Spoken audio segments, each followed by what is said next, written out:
സൗന്ദര്യ മത്സരത്തിൽ മികവ് തെളിയിച്ച ഭിന്നശേഷി വിദ്യാർത്ഥിക്ക് സ്നേഹത്തണലിന്റെ സ്നേഹാദരം. തൃശൂർ നടന്ന ഭിന്നശേഷി കുട്ടികളുടെ സൗന്ദര്യ മത്സരത്തിൽ ജൂനിയർ വിഭാഗത്തിൽ വിജയിയായ കൃഷ്ണരാജിനാണ് സ്നേഹത്തണൽ ചാരിറ്റബിൾ ട്രസ്റ്റ് സ്നേഹാദരവ് നൽകിയത്. പഞ്ചഗുസ്തി മത്സരത്തിലും സംസ്ഥാന ലെവൽ ഗോൾഡ് മെഡൽ നേടി നാഷണൽ ചാമ്പ്യൻഷിപ്പിലേക്ക് യോഗ്യത നേടിയിട്ടുള്ളതാണ് പടിഞ്ഞാറ്റയിൽ ജോയ് രാഖി ദമ്പതികളുടെ മകനായ കൃഷ്ണരാജ്. കഴിയമ്പ്രം VPM SNDP സ്കൂളിൽ 10ാം ക്ലാസ്സിൽ പഠിക്കുന്ന കൃഷ്ണരാജ് അച്ഛന്റെ മരണശേഷം അമ്മയുടെ സംരക്ഷണയിലാണ്. വാടക വീട്ടിൽ താമസിക്കുന്ന ഇവർ സാമ്പത്തികമായി ഏറെ പിന്നോക്കം നിൽക്കുന്നതിനിടയിലും അമ്മയുടെ ചെറിയ ജോലികളിൽ നിന്നും കിട്ടുന്ന തുച്ഛമായ വരുമാനം കൊണ്ട് മകൻ മറ്റുള്ളവരെ പോലെ ജീവിക്കാനും ഉയരങ്ങൾ കീഴടക്കാനും പ്രാപ്തനാക്കുന്നതിന് വേണ്ടിയുള്ള ശ്രമത്തിലാണ് അമ്മ രാഖി.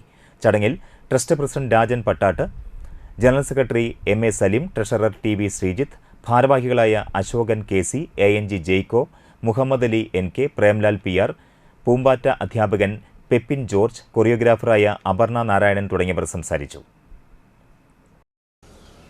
എന്നാൽ ഈ വലപ്പാട് ഗ്രാമപഞ്ചായത്തിൽ താമസിക്കുന്ന വിവരവും ഈ കൃഷ്ണരാജ് ഇത്രത്തോളം നല്ല ഒരു സമ്മാനങ്ങളൊക്കെ വാങ്ങിച്ച് അവനവൻ്റെ കഴിവിനനുസരിച്ച്, ഇപ്പോൾ നമുക്കറിയാം കൃഷ്ണരാജിൻ്റെ മാനസികാവസ്ഥയും ശാരീരിക അവസ്ഥയും എന്ന് പറഞ്ഞു കഴിഞ്ഞാൽ പ്രത്യേക ഒരു 80% ഉള്ള നമ്മളെ ഓട്ടിസം ബാധിച്ച കുട്ടികളെ പോലെയുള്ള നമ്മുടെ സാധാരണ ഒരു കുട്ടിയല്ല.